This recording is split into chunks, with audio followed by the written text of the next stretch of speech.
When I heard about this guy named Buddy having people in his basement and living life with them and empowering them, and the people he discipled to do the same thing, I was like, this is the place for me. I want to be part of that legacy. Wash me in the water. This is a prayer that I've been praying for my own life. Disturb us, Lord, when our dreams have come true because we have dreamed too little. I was born in Honduras. My parents and I had a great life, but the country was just becoming very, very dangerous. We had to move. We ended up establishing ourselves and our family here in Georgia. My journey with Grace really started on a prayer walk with John Raymond. He's just like, hey, would you open your house to have a house church there? And I was like, I don't even know you. And you want to come to my parents' house to have a house church? And he was like, yeah.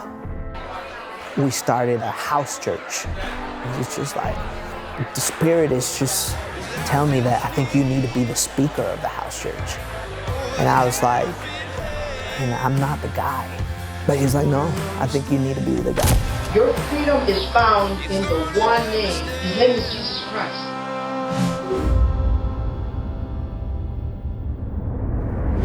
Disturb us, Lord, to dare more boldly, to venture on wider seas where storms will show your mastery.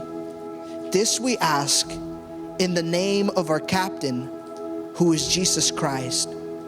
Amen. It wasn't based on my ability to speak or lead or about your ethnicity or what country you came from. It was like the common language of love. And I felt like that was the first time I saw that and I was a part of it. After the house church, I was invited into a Grace New Hope with Randy. Within a month, he told me, we're gonna have you preach to the adults. And I was like, do you really wanna do that?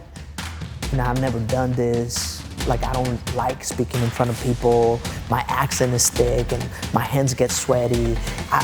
People think I'm cursing and I'm just like really mispronouncing a word. He's like, yeah, we're gonna have you do that. He invested in me. He took me under his wing. That guy was like a second father to me.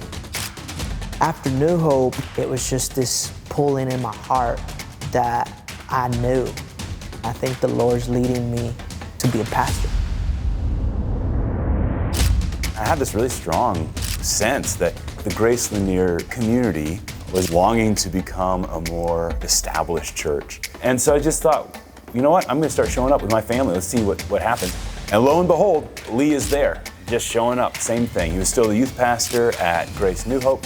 And at that point, I wondered, like, Lord, is this what you're doing? I know Lee wants to lead in a different capacity. He wants to lead a church, he wants to preach. I know you want Grace Lanier to become a church plant.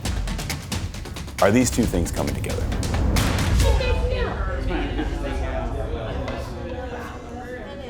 There's been a dream for years for this church, Grace Lanier. But then it never really had who's the person, who's the vessel, who's the leader of this thing? And it wasn't clear for a while. And so really Lee's been the person over the last couple of years to say, hey, I really feel called to this. I would love to do this. I think a lot of us that had pastored other churches realized, okay, how do we get here? Buddy invited us into his life, poured into us in a super intentional way. So we're like, okay, let's just do that process for other people. That's really what it was about. How do we create a process that's super intentional, it's super life on life, where you're close enough to someone to see those gaps, be filled. You're close enough to help someone get breakthrough so they can do the thing they feel called to do. What I've loved about Grace is their culture of empowering their leaders. That's what I've experienced, starting from Randy Rainwater and now through this fellowship. I felt like the Lord revealed to me this pastoral voice where I focused on people, not on the stage.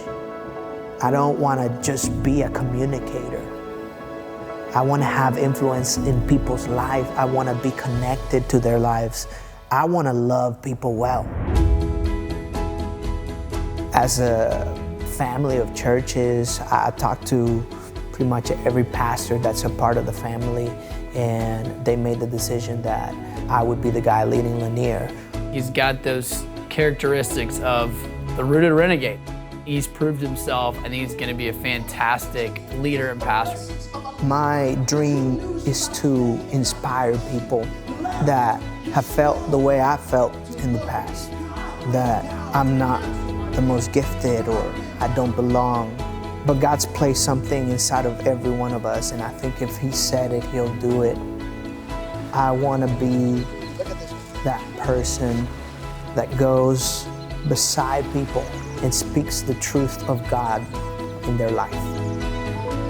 I do absolutely believe that this is just the beginning and that greater things are yet to come.